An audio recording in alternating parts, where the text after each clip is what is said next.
안녕하세요. 잡학사전 진행의 정혜윤입니다. 오늘은 이라윤, 유혜빈 아나운서와 함께합니다. 안녕하세요. 안녕하세요. 당연하게 여겼던 것들에 물음표를 던져보는 것. 생각의 변화는 늘 거기에서부터 시작됩니다. 매일 걷던 출근길이나 익숙한 업무도 조금만 다른 각도에서 보면 전혀 다른 기회로 다가올 수 있는데요. 정답이 없는 복잡한 세상 속에서 여러분만의 해답을 찾아가실 수 있도록 오늘 하루 꼭 짚어봐야 할 소식들만 전해드립니다. 오늘의 잡학사전 시작하겠습니다. 먼저 주요 뉴스 요약해드리는 잡뉴스 헤드라인 시간입니다. 첫 번째 소식입니다. 우리나라의 장애인 의무 고용제도가 도입된 지 34년 만에 처음으로 민간 기업의 장애인 고용률이 정부 의무 기준인 3.1%를 넘어선 것으로 밝혀졌습니다. 고용노동부가 29일 발표한 2025년 장애인 의무 고용 현황에 따르면 작년 말 기준 민간 기업의 장애인 고용률은 3.1%인 것으로 나타났습니다. 지난해 민간과 공공부문 전체의 장애인 고용 인원은 30만 9천여 명으로 늘었으며 특히 민간 기업이 고용 확대를 주도했습니다. 전체 장애인 노동자 가운데 지적, 자폐 등 정신적 장애를 가진 사람의 비중 역시 처음으로 20%를 넘어선 것으로 밝혀졌습니다. 김영훈 노동부 장관은 장애인 고용이 보편적 기준으로 자리 잡기 시작했다면서 앞으로 질적 다양성을 확보하는 노력을 지속하겠다고 말했습니다. 다음 소식입니다. 정부가 취업에 어려움을 겪는 20, 30대 미취업 청년 171만 명을 겨냥해 삼성, 현대차 등 주요 30대 대기업이 참여하는 직업훈련 프로그램을 신설하겠다고 밝혔습니다. 또한 국세청 체납조사와 농지 전수조사 등 공공일 경험도 확대해 청년들이 실무 경험을 쌓을 기회를 늘리기로 했습니다. 지난 29일 정부는 이 같은 내용의 청년 뉴딜 추진 방안을 발표했습니다. 이번 대책은 직업훈련 중심의 도약과 실무 위주의 경험, 사회 진입을 돕는 회복 등 3개 트랙으로 구성됐다고 전했습니다. 특히 주요 대기업이 직접 훈련 과정을 설계하고 운영하는 K-뉴딜 아카데미를 올해 1만 명 규모로 신설할 계획입니다. 이와 함께 구직 촉진 수당 지원과 공공 및 민간 부문의 일경험 프로그램도 대폭 확대할 방침입니다. 다만 전문가들은 이러한 경험이 취업 준비에는 도움이 되지만 근본적인 채용 수요 창출을 해결하기에는 한계가 있다고 지적했습니다. 다음 뉴스입니다. 인구 구조와 산업 환경이 급변하면서 청년들이 고용시장에서 가장 약한 고리로 위협받고 있습니다. 현재 취업에 어려움을 겪거나 쉬고 있는 20, 30대 청년 인구는 171만 명에 이르는 것으로 밝혀졌습니다. 구체적으로 보면 청년 고용률은 23개월 연속으로 하락 중이며 구직 활동조차 하지 않고 그냥 쉬는 청년도 올 1분기 기준 45만 명을 넘어선 것으로 밝혀졌습니다. 경기 둔화까지 겹치면서 사회 첫 발을 내딛는 청년들이 너무 큰 짐을 떠안게 된 것입니다. 이 같은 고용난은 단순히 개인의 노력이 부족해서가 아니라 인공지능 전환과 제조업 일자리 감소, 그리고 기업의 경력직 선호 현상 등이 겹친 구조적인 원인으로 밝혀졌습니다. 전문가들은 일회성 지원보다는 노동시장 구조 자체를 개선하고 고용 유발 효과가 큰 미래 산업을 육성하는 근본적인 해결법이 시급하다고 지적했습니다. 지금까지 잡뉴스 헤드라인 전해드렸는데요. 이번에는 실제 직업 현장으로 가보겠습니다. 다양한 직업을 직접 만나보고 그 속에서 일하는 사람들의 이야기를 들어보는 현장 속으로 시간입니다. 오늘은 이라윤 아나운서가 전해드립니다. 네, 여러분은 혹시 교도관 하면 어떤 이미지가 떠오르시나요? 철문 앞에 서서 엄격한 목표적으로 수용자를 관리하는 사람, 혹은 차갑고 단단한 공간 안에서 질서를 유지하는 존재로 생각하실 수도 있습니다. 하지만 우리가 잘 알지 못하는 그 안에는 또 다른 역할이 있는데요. 누군가의 잘못을 끝으로 만드는 것이 아니라 다시 사회로 돌아갈 수 있도록 하루를 함께 버텨주는 사람. 오늘 현장 속으로에서는 그 경계 한가운데 서 있는 사람, 교정공무원의 현실에 대해서 알아보도록 하겠습니다. 교정공무원은 단순히 감시만 하는 직업이 아닙니다. 수용자의 생활을 관리하고 식사와 위생, 그리고 이동을 돕는 것은 물론 상황에 따라 갈등을 중재하고 위험을 예방하는 역할까지 수행하는데요. 하루에도 수차례 수용자들의 동선을 통제하고 예기치 못한 상황에 대비해야 되기 때문에 늘 긴장을 놓을 수가 없습니다. 특히 수용자의 심리 상태를 살피고 극단적인 선택을 막는 일들도 교정 공무원의 중요한 역할 중 하나인데요. 보이지 않는 곳에서 누군가의 하루가 무너지지 않도록 지켜내는 일, 이 역시 관리가 아닌 또 다른 형태의 돌봄이라고 볼 수 있습니다. 하지만 이 일을 오래 이어가기에는 어려움도 큽니다. 교정시설은 특성상 폐쇄적인 환경에서 근무가 이루어지고요. 항상 긴장 상태를 유지해야 합니다. 실제로 교정 공무원들은 높은 스트레스와 심리적 부담을 겪는 직군으로 알려져 있습니다. 근무는 교대제로 이루어지며 야간 근무도 잦아서 생활 리듬을 유지하기가 어렵고요. 또 예기치 못한 돌발 상황 속에서 늘 빠른 판단을 내려야 합니다.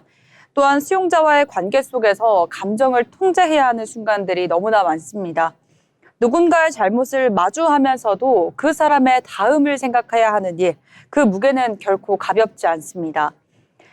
다음은 교정 공무원이 되기 위해서는 국가직 공무원 시험을 통해 선발됩니다. 대표적으로는 교정직 공무원 시험을 통해 채용이 이루어지며 과목은 국어, 영어, 한국사와 함께 형사소송법, 교정학개론 등 전공 과목이 포함됩니다. 특히 교정 공무원은 일반 행정직과는 달리 현장 대응 능력이 중요한 직무이기 때문에 필기시험 이후 체력 검정과 면접도 함께 진행이 됩니다. 체력 시험에서는 악력, 윗몸 일으키기, 오래 달리기 등 기본적인 신체 능력을 평가하고 면접에서는 위기 상황에 따른 판단력, 공직자로서의 책임감, 그리고 무엇보다 사람을 대하는 태도가 중요한 평가 요소로 작용합니다. 또한 교정시설은 특수한 환경인 만큼 강한 정신력과 감정 조절 역시 필수적인 자질로 손꼽힙니다. 전문가들은 교정의 목적이 처벌이 아니라 사회 복귀에 있다고 합니다. 실제로 우리나라 교정 시스템 역시 수용자의 재사회화를 목표로 교육과 상담 프로그램을 운영하고 있습니다. 하지만 그 중심에는 언제나 사람이 있습니다.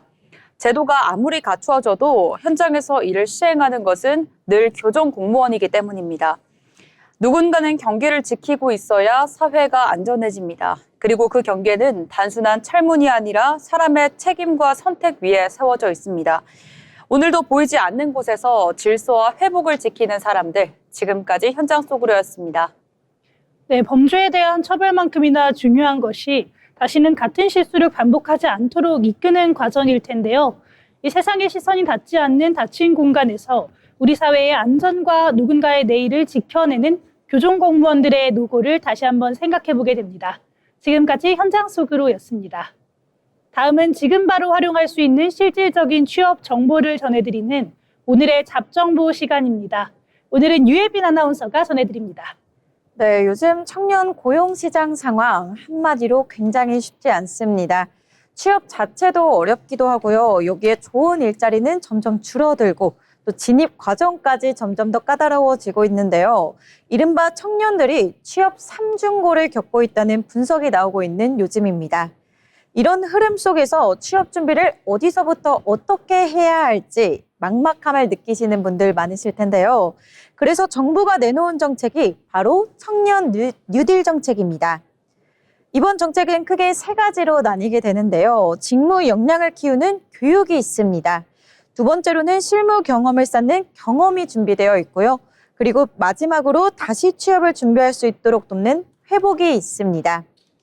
먼저 교육 부분을 자세하게 보면 먼저 K 뉴딜 아카데미를 통해서 AI나 반도체, 또 콘텐츠 같은 첨단 산업 분야 교육을 제공합니다. 이렇게 기업이 직접 참여하는 방식으로 운영되기 때문에 실제 현장에서 필요한 기술을 배울 수 있다는 점이 강점으로 나오고 있습니다. 두 번째로 또 하나 중요한 부분은 바로 실무 경험입니다. 바로 공공기관 인턴이나 또 민간기업 프로젝트 형태로 약 2만 3천 명 규모의 일경험 기회가 확대됐는데요. 즉 단순 교육을 넘어서 직접 해보는 경험까지 연결된다는 점이 이번 정책의 핵심입니다. 여기에 더해 경제적인 지원도 포함되어 있습니다. 소득 기준을 충족하는 청년에게는 월 60만 원의 구직 촉진 수당이 최대 6개월까지 지급됩니다. 비수도권 참여자에게는 더 높은 수준이 지원되는 점 참고하시면 좋을 것 같습니다. 이렇게 이번 정책은 교육과 경험, 또 지원까지 전반적인 기회를 넓혀줬다는 점에서 큰 의미가 있습니다. 다만 결국 중요한 점은 이 기회를 어떻게 활용하냐인데요. 청년 고용 시장이 아직까지 어려운 만큼 주어진 기회를 잘 활용해서 경험과 역량을 쌓는 것이 중요하다는 점 기억해 두시면 좋을 것 같습니다. 지금까지 잡정보 전해드렸습니다. 네, 신입부터 경력을 요구하는 모순적인 상황 속에서 청년들이 참 힘들 것 같은데요. 이번 정책이 단순히 숫자를 채우는 지원이 아니라 이 막막한 상황에서 청년들에게 실질적인 지원책이 되어주길 기대해봅니다. 오늘의 잡정보 함께 해봤습니다. 세상에는 우리가 아직 잘 알지 못하는 다양한 직업들이 존재하는데요. 새롭게 떠오르는 직업과 앞으로 주목해야 할 미래 직종을 살펴보는 시간, 직업의 세계 전혜영 아나운서가 전해드립니다. 요즘 회사 안에서 AI를 활용하는 일이 빠르게 늘고 있습니다. 필요한 내용 찾기부터 회의 내용 요약과 문서 초안 작성까지 AI가 활용되고 있는데요. 하지만 막상 어디에 어떻게 활용해야 할지 막막해하는 경우도 많습니다. 오늘은 이럴 때 기업이 AI를 더 쉽게 활용할 수 있도록 돕는 직업, AI 훈련 코치에 대해 알아보겠습니다. AI 훈련 코치는 AI를 업무에 효과적으로 활용할 수 있도록 도와주는 직업인데요. AI는 사람의 일을 대신하는 것이 아니라 초안을 더 빠르게 만들고 반복 업무를 줄이며 더 많은 아이디어를 얻도록 돕는 도구입니다. 그래서 단순히 사용법만 알려주는 것이 아니라 회사의 업무를 살펴보며 반복되는 일, 시간이 많이 걸리는 일, AI를 쓰면 더 빠르게 처리할 수 있는 일을 가르쳐줍니다. 예를 들어 영업부서에는 고객 메모 정리법을, 마케팅 부서에는 광고 문구나 초안 만드는 법을, 기획부서에는 핵심 내용 요약하는 법을 알려줍니다. 한편 AI를 활용해 원하는 답을 얻으려면 어떤 질문을 하는지가 중요한데요. 그래서 AI 훈련 코치는 질문을 하는 법도 알려줍니다. 정보를 찾을 때도 어떻게 질문해야 원하는 내용을 잘 얻을 수 있는지, 글을 쓸 때도 구체적으로 어떻게 질문해야 더 도움이 되는지를 알려줍니다. 하지만 사용 시 주의해야 할 점도 있는데요.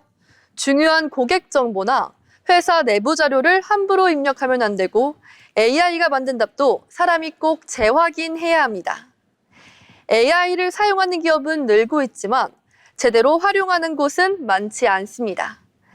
그래서 AI 훈련 코치는 이렇게 AI와 사람 사이를 이어주며 더 쉽고 빠르게 일할 수 있도록 도와주고 있습니다. 지금까지 직업의 세계였습니다. 아무리 좋은 도구가 주어져도 내 일에 맞게 제대로 쓸 줄 모른다면 소용이 없습니다. 이 막연히 기술의 발전을 낯설어 하기보다는 어제보다 조금 더 효율적으로 일할 수 있는 활용법을 찾아보셔도 좋겠습니다. 이번 시간은 변화하는 사회 속에서 우리의 일하는 방식을 들여다보는 잡토크 시간입니다.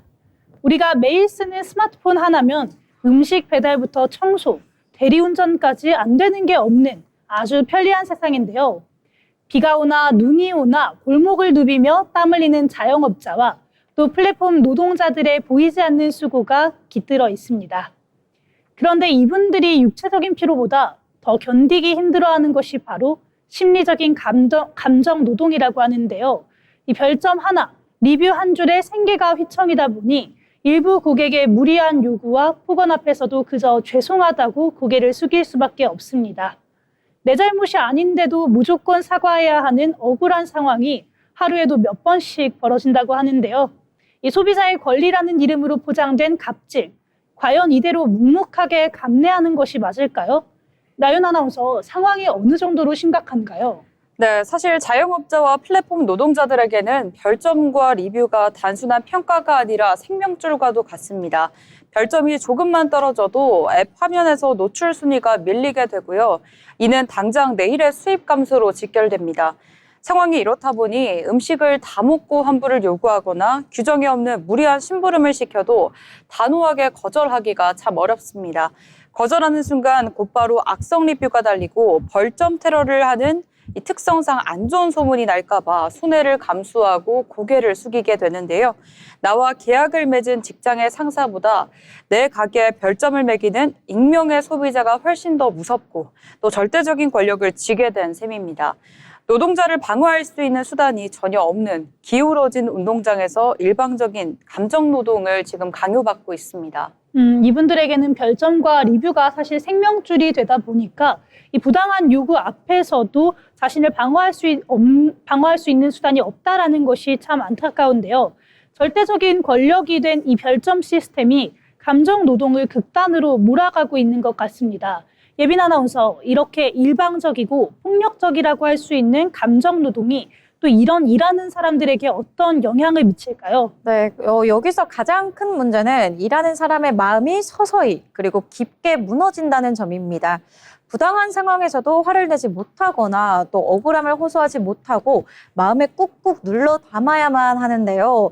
이런 상황이 만약 매일 반복된다면 우울증이나 공황장애 같은 심각한 심리적 질환으로 이어지기 쉽습니다. 우리는 흔히 고객은 왕이다 라는 말을 쓰는데요. 하지만 서비스를 제공하는 사람 역시 누군가의 소중한 평범한 이웃입니다. 친절을 베푼다는 것은 직업적인 서비스의 영역이기는 합니다. 다만 인격을 모독당하고 또 부당한 요구까지 무조건적으로 수용해야 하는 것은 결코 직업적 의무가 될 수 없다고 생각하는데요. 따라서 돈을 지불했다는 이유 하나만으로도 타인의 감정까지 마음대로 훼손할 권리는 세상 그 누구에게도 주어지지 않는다고 생각합니다. 맞습니다. 이렇게 감정을 억누르는 매일의 과정이 결국에는 마음의 병으로 이어지고 있다는 점이 굉장히 저도 마음이 아픈데요.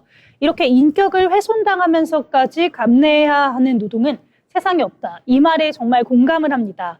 그렇다면 일하는 사람들의 마음을 덜 다치게 하려면 우리 안팎으로 어떤 타협점을 찾아야 할까요? 네, 우선 시스템을 운영하는 플랫폼 기업의 책임감 있는 태도가 가장 시급합니다. 지금 플랫폼 기업들은 수수료만 챙길 뿐 이 소비자와 노동자 사이의 갈등에는 철저히 뒷짐을 지고 있는데요. 명백한 악성 리뷰나 별점 테러는 플랫폼 차원에서 적극적으로 블라인드 처리를 하거나 중재에 나서야 된다고 생각합니다. 노동자가 억울함을 소명할 수 있는 이 안전한 창구를 만들고 폭언이나 성희롱, 그리고 이런 악성 고객은 이용을 제한하는 등 적극적인 보호 울타리를 마련해야 합니다. 사실 중재자로서 의무를 다해야 하는 거죠. 네, 그리고 또 단단한 시스템의 변화와 함께 우리 소비자의 인식도 한 번 더 변화해야 한다고 생각을 합니다. 스마트폰 화면 너머에 사람이 있다는 사실을 꼭 기억해야 할 것 같은데요. 나의 정당한 권리를 당당하게 요구하는 것과 또 돈을 냈으니 내 마음대로 함부로 대해도 된다는 것은 완전히 다른 문제인 것 같습니다. 리뷰 한 줄을 남길 때도 누군가의 밥줄이 달린 문제임을 한 번 더 생각하는 그런 배려가 필요해 보이는데요. 예를 들어서 수고하셨습니다. 혹은 감사합니다라는 따뜻한 인사 한마디가 노동자들에게는 팍팍한 하루를 버티는 가장 큰 힘이 될 것 같습니다. 네, 맞습니다. 플랫폼 기업의 적극적인 중재 시스템이 마련되어야 하고 또 소비자는 화면 너머의 사람을 존중하는 따뜻한 인식을 가져야 한다는 이 두 분의 말씀에 저도 참 공감을 하는데요. 이 편리함의 크기가 커진 만큼 그 편리함을 만들어내는 사람들의 고충을 돌아보는 우리 안의 마음의 크기도 함께 자라야 할 때입니다. 돈과 별점을 무기로 누군가의 감정을 함부로 갉아먹는 사회는 결코 건강하게 지속될 수가 없겠죠.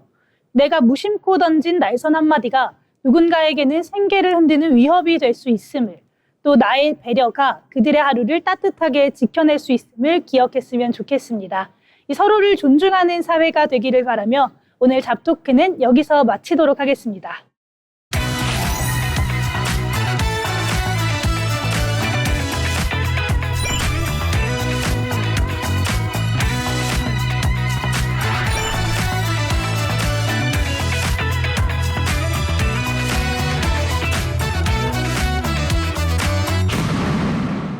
이렇게 빠르게 사회가 변화하고 있지만 그 와중에도 묵묵하게 자신의 길을 걸어가는 사람들이 있습니다. 평범하지만 특별한 사람들의 인생 이야기, 자빈 스토리를 정가은 아나운서가 전해드립니다. 반세기 전 이탈리아에서 온 한 젊은 수녀는 가장 낮고 소외된 곳, 전북 고창에 닻을 내렸습니다. 말도 통하지 않던 낯선 땅에서 평생을 한센인과 가난한 가족으로 살며 더 이상 이방인이 아닌 고창의 인자한 할머니가 되었습니다. 오늘 자빈 스토리에서는 푸른 눈의 천사, 강칼라 수녀의 60년을 돌아봅니다. 강칼라 수녀님은 1943년 이탈리아 밀라노의 독실한 카톨릭 가정에서 자라고 성장했습니다. 그러던 1968년 25세의 젊은 나이에 선교사로 한국행을 자원합니다. 당시 한국은 전쟁의 상흔이 가시지 않는 가난한 나라였지만 그녀는 가장 도움이 필요한 곳으로 가겠다는 일념 하나로 낯선 땅에 발을 내딛었습니다. 그녀가 정착한 곳은 전북 고창의 호암마을이었는데요. 이곳은 당시 사회적으로 철저히 분리된 한센인, 즉 나병 환자들이 모여 살던 곳이었습니다. 모두가 전염을 두려워했지만 그녀는 방호복도 없이 환자들을 돌보고 소독하고 어루만졌습니다. 수녀님의 선행은 단순히 의료봉사에만 그친 것이 아니었는데요. 그녀는 주민들과 함께 농사를 짓고 가축을 기르며 자립할 수 있는 기반을 함께 닦았습니다. 더 나아가 그녀는 가난 때문에 배움의 기회를 잃은 이들을 위해 교육의 장을 마련하기도 했습니다. 형편이 어려운 아이들을 위해 어린이집을 운영하고 방과 후 공부방을 열어 아이들의 꿈을 지원했습니다. 더불어 농촌 여성들의 권익 향상과 어르신들을 돌보는 일에도 앞장섰습니다. 고창에서 그녀는 수녀님이기 이전에 따스한 어머니이자 할머니로서의 역할을 다했습니다. 그러다 정부는 2016년 낯선 이국 땅에서 소외된 이들의 손을 잡아온 그녀의 반세기 공로를 인정하며 국민 추천 포상 중 최고 등급인 국민훈장 모란상을 수여했습니다. 당시 수녀님은 상을 받으러 가는 자리에도 평소처럼 검소한 모습으로 나타나 봉사는 특별한 것이 아니라 우리 모두가 함께 걸어가는 과정이라는 것을 증명하며 겸손한 소감을 남겨 큰 감동을 주었습니다. 더불어 2018년 법무부로부터 대한민국 명예 국민증을 수여받았는데요. 이는 수녀님이 이제 법적으로도 완전한 한국인으로 예우받게 된 상징적인 사건으로 볼 수 있습니다. 나는 이탈리아 사람이 아니라 고창 사람이다. 수녀님께서 자주 하시던 이 말씀 속에는 국경과 인종을 초월한 위대한 사랑이 담겨 있습니다. 반세기가 넘는 세월 동안 고창의 흙먼지를 묻히며 살아온 그녀의 발자취는 희생이 곧 가장 아름다운 삶의 양식임을 우리에게 보여줍니다. 자신보다 이웃의 아픔을 먼저 살폈던 그 숭고한 헌신은 이제 지역 복지의 등불이 되어 우리 곁을 따스하게 밝히고 있습니다. 사랑에는 국경도 은퇴도 없다. 강칼라 수녀님의 고귀한 메시지는 우리에게 진정한 나눔의 의미를 다시금 일깨워줍니다. 지금까지 자빈 스토리였습니다. 가장 피하고 싶은 곳에 스스로 찾아가 평생을 바친 그 묵묵한 헌신 앞에서 절로 고개가 숙여집니다. 이 국경을 넘어 한마을의 진짜 어른이자 가족으로 살아가는 수녀님의 발자취가 우리 사회에 꼭 필요한 나눔의 의미를 다시 한번 새기게 만듭니다. 강칼라 수녀 이야기 나눠봤습니다. 이번 시간은 경제로 보는 일터입니다. 경제의 변화는 곧 일의 방식과 일자리의 모습에도 영향을 미치는데요. 이번 시간에는 경제의 흐름을 통해 산업과 일터의 변화를 함께 들여다보도록 하겠습니다. 오늘은 심예희 아나운서가 전해드립니다. 경제의 흐름을 통해 우리의 일터를 들여다보는 시간, 경제로 보는 일터입니다. AI가 확산되면서 많은 사람들이 어떤 직업이 사라질까를 가장 먼저 걱정합니다. 하지만 시장은 지금 사라지는 직업보다 새로 생겨나는 직업에 더 주목하고 있는데요. 특히 최근 기업들은 AI가 만든 결과물을 검수하고 책임지는 사람을 찾기 시작했습니다. 오늘은 새롭게 떠오르는 직업, AI 검수 전문가에 대해 알아보겠습니다. 과거에는 콘텐츠를 만들면 사람이 처음부터 끝까지 직접 작성했습니다. 보고서도 광고 문구도 고객 응대 문장도 모두 사람이 만들었습니다. 하지만 지금은 다른데요.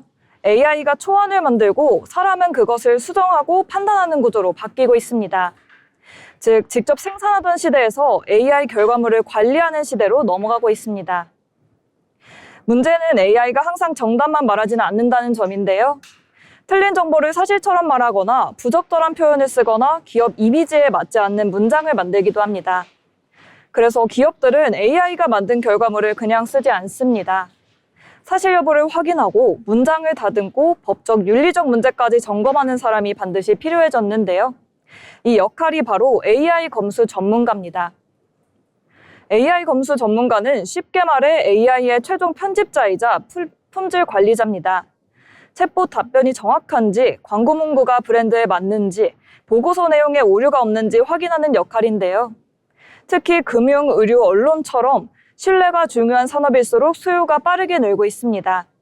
AI 시대일수록 오히려 사람의 판단력이 더 비싸지고 있는 셈입니다. 채용 기준도 확실히 달라지고 있는데요. 단순히 AI를 사용할 줄 아는 사람보다 AI의 실수를 찾아내고 더 나은 결과로 고칠 수 있는 사람이 주목받고 있습니다. 글쓰기 능력, 데이터 이해력, 세밀한 검토 습관, 윤리 감수성까지 모두 경쟁력이 되고 있는데요. 결국 앞으로는 AI를 잘 쓰는 사람보다 AI를 잘 통제하는 사람이 강해질 수 있습니다. 이 변화는 우리에게 중요한 메시지를 줍니다. AI 시대의 인간의 가치는 속도가 아니라 판단력에서 나오는 건데요. 기계가 만드는 세상일수록 마지막 책임은 결국 사람이 지게 될지도 모르겠습니다. 지금까지 경제로 보는 일터였습니다.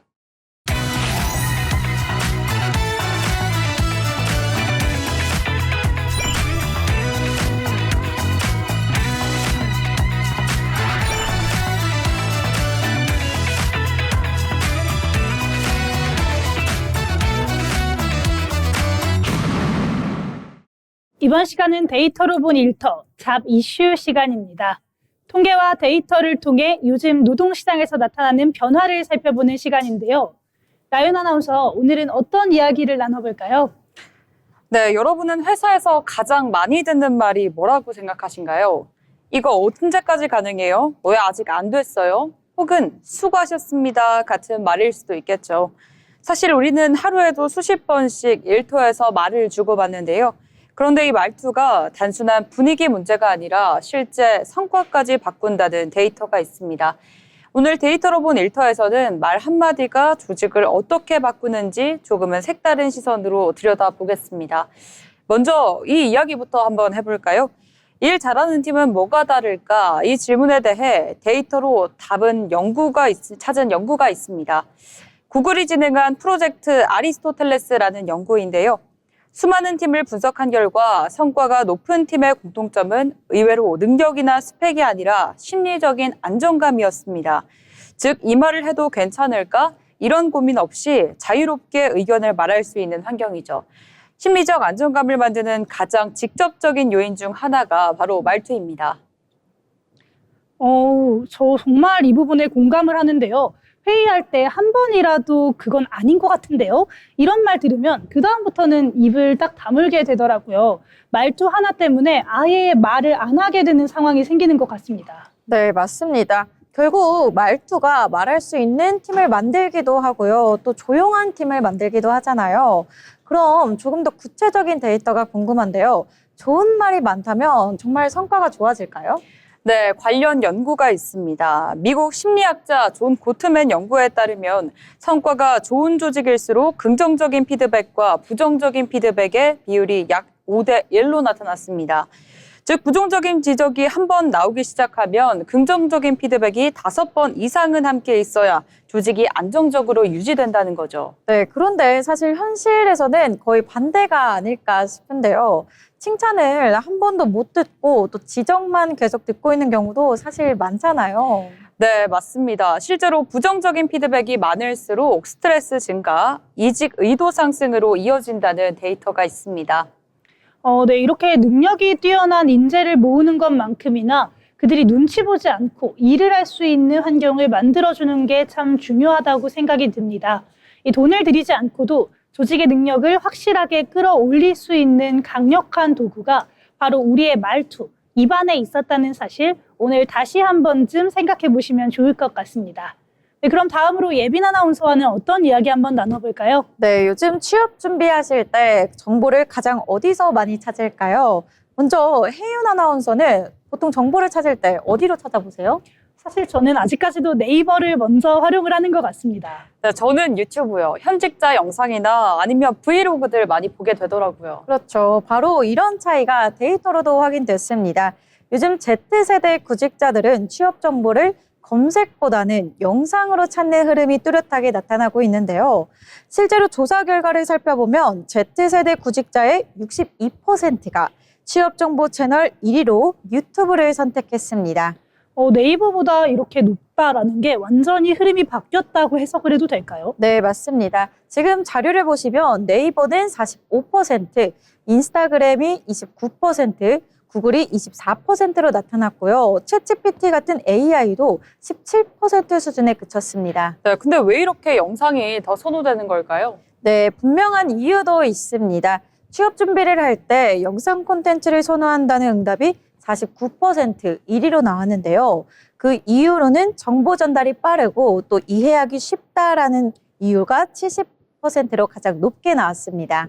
아무래도 글보다는 영상이 딱 이해가 되는 면이 있죠. 그렇죠. 여기에 더해 실제 현장을 직접 눈으로 확인할 수 있다는 이유도 중요하게 꼽혔는데요. 그럼 영상이 이 회사에 지원을 할지 말지 이런 부분에도 영향을 주나요? 네, 맞습니다. 구직자의 58% 수준이 기업 영상을 보고 지원하고 싶다고 대답을 했는데요. 또 영상에서 가장 많이 보는 요소는 근무 환경이 33%로 나타났습니다. 그 다음으로는 보상 체계 그리고 조직 문화 순까지 본다고 확인됐습니다. 네, 결국 회사 설명보다 어떻게 일하는지 직접 보고 판단하는 거네요. 네, 맞습니다. 이제는 이렇게 영상에서 단순 정보가 아닌 지원 결정을 좌우한다는 요소가 되고 있는데요.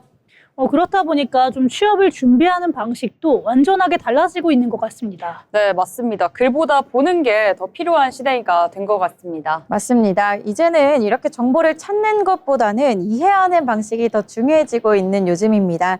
영상 중심으로 바뀐 흐름 속에서 정보를 빠르게 판단하고 활용하는 것, 거기까지가 앞으로 취업 준비에 중요한 전략이 될 수 있다는 점 기억해 두시면 좋을 것 같습니다. 네, 앞에서 말씀드린 것과 같이 글보다는 눈에 보이는 사실을 더 믿는 시대가 되는 것 같습니다. 이 텍스트 너머에 생생한 현장을 직접 확인하고 싶은 마음이 결국에는 이렇게 영상 중심이라는 결과를 만들어낸 것 같은데요. 다만 쏟아지는 영상 속에서 나에게 맞는 진짜 일터, 내가 원하는 조건을 찾아내는 안목을 길러보시는 것이 필요하겠습니다. 지금까지 데이터로 본 일터였습니다.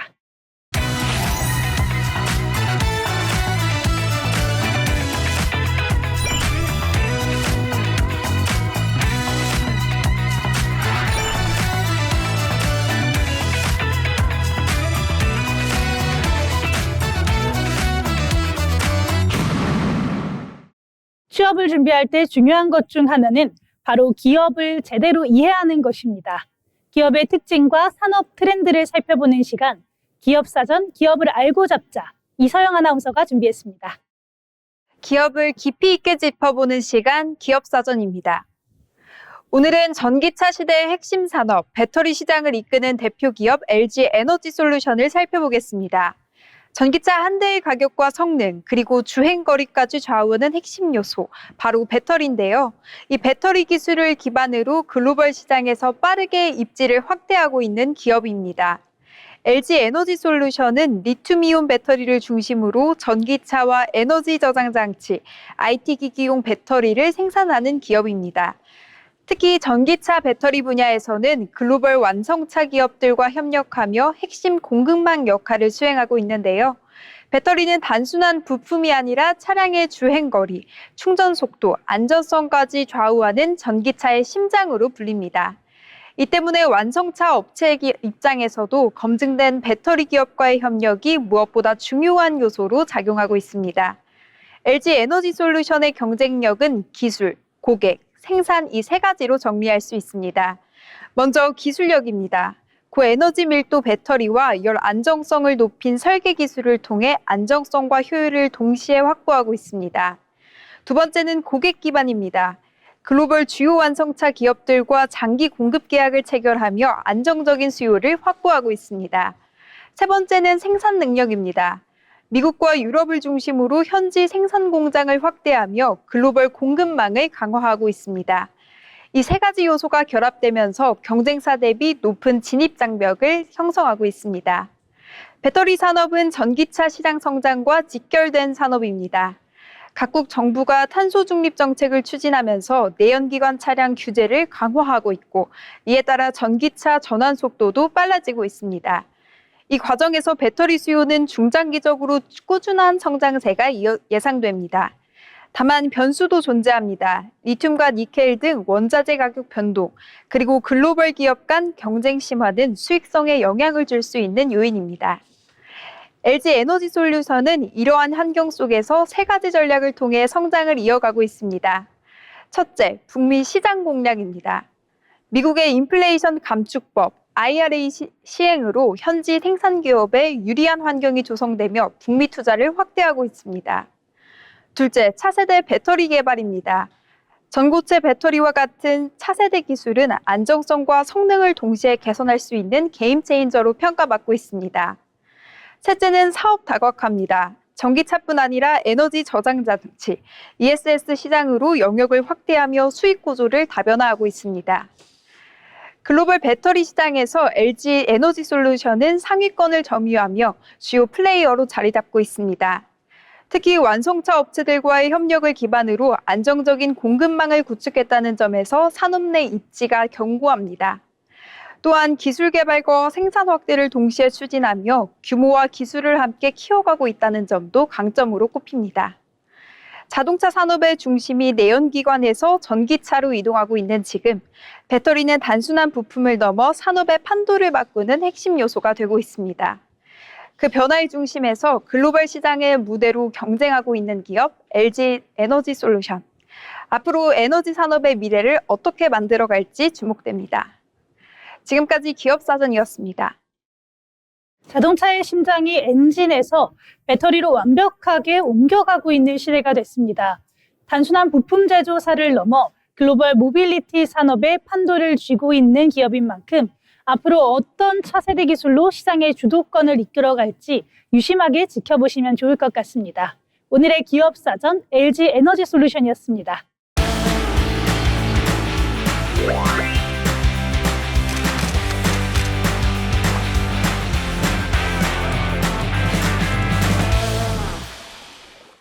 이번 시간은 전국의 모든 맛집과 축제, 그리고 핫플레이스를 알아보는 어디 갈까 시간입니다. 오늘은 심예희 아나운서와 함께 떠나보시죠. 전국의 맛집, 축제, 그리고 핫플레이스를 소개해드리는 어디 갈까 시간입니다. 따뜻한 봄바람이 불기 시작하면서 어디로 떠나야 할지 고민하시는 분들 많으실 텐데요. 이번 봄에는 단순한 나들이를 넘어 보고, 만들고, 직접 체험하는 특별한 여행을 계획해보시는 건 어떨까요? 오늘 어디 갈까에서는 조선 왕실 도자의 아름다움을 가까이서 만날 수 있는 문화축제, 광주 왕실 도자 페스티벌을 소개해드리겠습니다. 지금부터 전통의 멋과 현대의 감각이 어우러진 특별한 축제 현장으로 함께 떠나보시죠. 먼저 소개해드릴 곳은 이번 축제가 열리는 경기도 광주 곤지암 도자공원 일원입니다. 이곳은 조선시대 왕실 도자를 제작하던 관요가 있던 지역으로 우리나라 도자 문화의 중심지로 잘 알려져 있는데요. 오랜 전통을 간직한 공간에서 열리는 축제인 만큼 단순한 전시를 넘어 역사와 문화를 직접 체험할 수 있는 특별한 장소입니다. 자연과 어우러진 도자공원의 풍경은 여유로운 봄나들이 장소로도 제격입니다. 다음은 축제 대표 프로그램 왕실 도자 전시와 특별 기획전입니다. 조선 왕실에서 사용되던 도자의 아름다움과 정교한 제작 기술을 한눈에 볼 수 있는 전시로 전통 도자의 품격을 가까이에서 느낄 수 있는데요. 또한 현대 작가들의 창작 도자 작품도 함께 전시돼 과거와 현재가 공존하는 도자예술의 흐름을 살펴볼 수 있습니다. 도자에 담긴 역사와 이야기를 눈으로 직접 확인할 수 있는 공간입니다. 조금 더 직접 체험해보고 싶으시다면 다양한 도자 체험 프로그램도 마련돼 있습니다. 흙을 빚어 나만의 도자기를 만들어보는 체험부터 물레 체험, 도자 페인팅 등 남녀노소 누구나 참여할 수 있는 프로그램들이 준비되어 있는데요. 특히 아이들과 함께 방문할 경우 즐거운 체험과 함께 교육적인 경험까지 얻을 수 있어 가족 단위 방문객들의 큰 인기를 끌고 있습니다. 축제 현장에서는 다양한 공연과 이벤트도 펼쳐집니다. 전통 공연은 물론 버스킹, 문화 공연 등 다채로운 무대가 이어지며 축제 분위기를 더욱 풍성하게 만들어주고 있는데요. 도자라는 전통 소재 위에 현대적인 감각이 더해져서 세대를 아우르는 문화 축제로 완성되고 있습니다. 또 하나 빼어낼 수 없는 즐거움은 바로 도자마켓과 먹거리입니다. 행사장에서는 다양한 도자 작품을 직접 구매할 수 있는 도자 판매 부스가 운영돼 작가들의 개성 있는 작품을 만나볼 수 있는데요. 또한 다양한 먹거리 부스도 함께 마련돼 축제를 즐기며 맛있는 음식까지 함께 즐길 수 있습니다. 보고 만들고 구매하고 맛보는 경험까지 오감을 만족시키는 축제로 구성되어 있습니다. 오늘은 우리 전통 도자의 아름다움을 직접 느낄 수 있는 광주 왕실 도자 페스티벌을 전해드렸습니다. 왕실 도자 전시부터 체험 프로그램, 공연과 마켓까지 단순한 축제를 넘어 우리 문화의 가치를 경험할 수 있는 시간이 될 텐데요. 다가오는 봄, 여유로운 나들이와 함께 특별한 체험을 즐기고 싶으시다면 경기도 광주로 떠나보시는 건 어떨까요? 지금까지 어디 갈까였습니다. 네, 정말 눈으로만 담기엔 아쉬운 봄날이 이어지고 있습니다. 다가오는 휴일에는 흥내음이 묻어나는 경기도 광주에서 가족들과 함께 도자기처럼 단단하고 예쁜 추억 하나 만들어 보시는 건 어떨까요? 오늘의 어디 갈까 전해드렸습니다.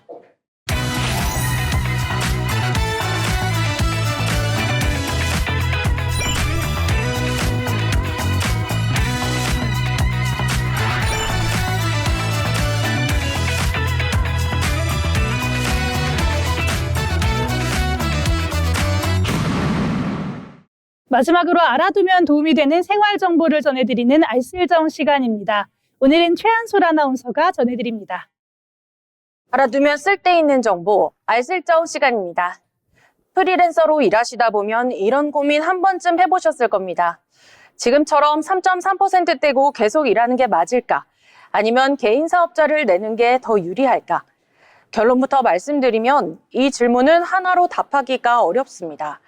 어느 쪽이 무조건 더 좋다고 말할 수 있는 문제가 아니라 내가 얼마를 벌고 또 얼마를 쓰는지에 따라 결과가 달라지기 때문입니다. 그래서 과연 어떤 기준으로 선택해야 하는지 이해하기 쉽게 풀어보겠습니다. 먼저 우리가 흔히 말하는 3.3%부터 정확하게 짚고 가겠습니다. 일을 하고 나면 3.3% 떼고 드릴게요 라는 말을 듣게 되는데요. 많은 분들이 이걸 세금을 이미 다 낸 거다 이렇게 생각하십니다. 하지만 사실은 그렇지 않습니다.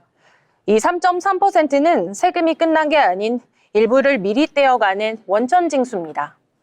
쉽게 말해서 세금을 한 번에 계산하는 게 아니라 일단 조금 걷어두고 나중에 전체를 다시 계산하는 구조죠.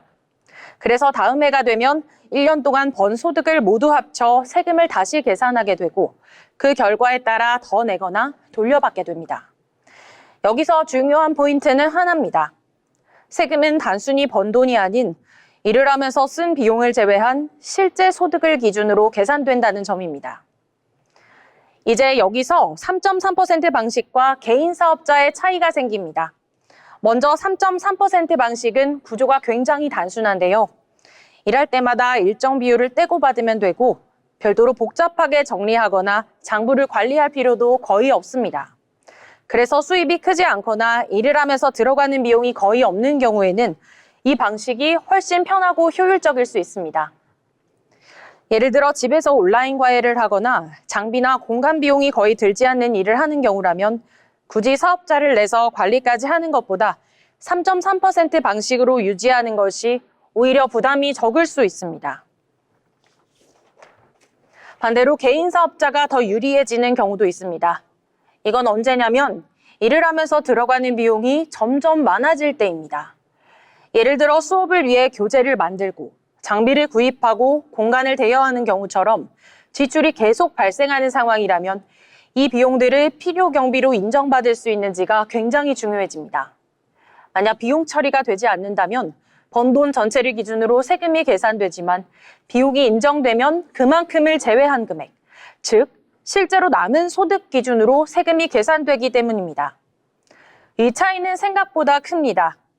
같은 금액을 벌어도 비용 처리를 하느냐 못하느냐에 따라 세금 부담이 달라질 수 있기 때문입니다. 그래서 수입이 늘어나고 지출도 함께 늘어나는 구조라면 개인 사업자가 더 유리해질 가능성이 있습니다. 정리해보면 이렇습니다. 3.3% 방식은 간편하지만 반영할 수 있는 비용이 제한적이고 개인 사업자는 관리가 필요한 대신 비용을 반영해 세금을 줄일 수 있는 여지가 있습니다. 다만 여기서 한 가지 꼭 기억하셔야 할 점이 있습니다. 어느 쪽이 더 유리한지는 정해져 있는 답은 없고 내 소득과 지출 구조에 달려 있습니다. 그래서 가장 현실적인 방법은 딱 두 가지만 확인해 보는 겁니다. 나는 1년에 얼마를 벌고 있는지, 그리고 그 일을 위해 실제로 얼마를 쓰고 있는지. 이 기준으로 보면 지금 방식이 나에게 맞는지 아니면 바꿔야 할지 보다 명확하게 판단할 수 있습니다. 정보는 많지만 정작 중요한 건 남들이 좋다고 하는 선택이 아니라 나에게 맞는 선택입니다. 지금 하고 있는 방식을 혹시 아무 생각 없이 이어오고 있지는 않은지 오늘 한 번쯤 점검해 보시기 바랍니다. 지금까지 알아두면 쓸데있는 정보, 알쓸정이었습니다. 네, 프리랜서로 일하시는 분들 정말 고민 많이 하셨을 것 같은데요. 이 프리랜서라는 이름 뒤에는 결국 스스로의 가치와 노동을 증명해야 하는 그런 숙제가 안겨져 있습니다. 단순히 세금을 덜 내기 위한 셈법이 아니라 내 일의 규모와 또 앞으로의 방향성을 점검하는 과정으로 오늘 알려드린 정보를 활용해 보셨으면 좋겠습니다. 네, 오늘 벌써 잡박사전 마칠 시간이 되었는데요. 그 전에 제가 오늘 노동시장에서 주목해 볼 만한 소식들 몇 가지만 더 전해드리려고 합니다. 요즘 고용과 관련된 뉴스를 보다 보면 참 정부가 일자리 늘리는 것에 진심이다, 이런 생각이 들곤 하는데요. 그 결과 때문일까요? 실제로 지난 3월 사업체 고용이 22만 명 증가했다는 소식이 전해졌습니다. 올해 들어 반등에 성공한 제조업 종사자 수가 3개월 연속으로 전년 동월 대비 증가세를 이어갔다고 하는데요. 이 보건복지서비스업 같은 비제조업 분야의 고용 호조까지 더해지면서 3월 전체 사업자 종사자 수가 22만 5천 명 증가를 기록했다고 합니다. 그러면서 이 사업체 종사자 수가 7개월 연속으로 전년 동월 대비 증가세를 기록하고 있다고 하는데요. 이 전체 사업 종사자의 약 18%를 차지하는 주력 산업인 제조업 고용이 1만 1,000명 이상 늘어나면서 이 회복세를 뒷받침해줬다는 아주 기분 좋은 소식입니다. 그러면서 제조업 종사자 수가 지난 1월과 2월에 이어서 3개월 연속으로 플러스 행진을 이어갔다는 소식이 들려왔는데요. 이렇게 고용이 늘어났다는 건 너무나도 기분이 좋은 소식이지만 그럼에도 불구하고 우리 사회가 아직까지 고민을 해야 되는 지점들이 있습니다. 이 작년 근로자 임금이 2.7% 상승한 것으로 나타났지만 비정규직 같은 경우 정규직의 65%밖에 받지 못하고 있다. 이러한 통계가 함께 나온 건데요. 지난해 근로자의 시간당 임금이 25,839원을 기록하면서 전년 대비 2.7% 이상 증가를 했지만 비정규직은 정규직의 65%만 받는 것으로 나타났습니다. 이런 것들은 근로시간이 짧고 임금 수준이 낮은 단시간 근로자나 60세 이상 여성, 보건사회복지업에서 증가하면서 임금 상승을 둔화시킨 영향으로 해소됩니다.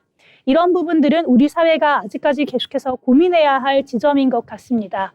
점점 기술이 발달을 하고 또 데이터가 일터를 점령을 하고 있어도 결국에 그 방향성을 정하고 틈을 채우는 건 사람의 온기와 판단력이라는 사실을 오늘 전해드리는 이야기들을 통해서 다시금 깨달았는데요. 오늘 전해드린 소식들이 여러분의 내일을 준비하는 데 작지만 분명한 이정표가 되었기를 바랍니다. 저희는 내일 이 시간에 더 알찬 정보들로 찾아오도록 하겠습니다. 오늘도 시청해주신 여러분 고맙습니다.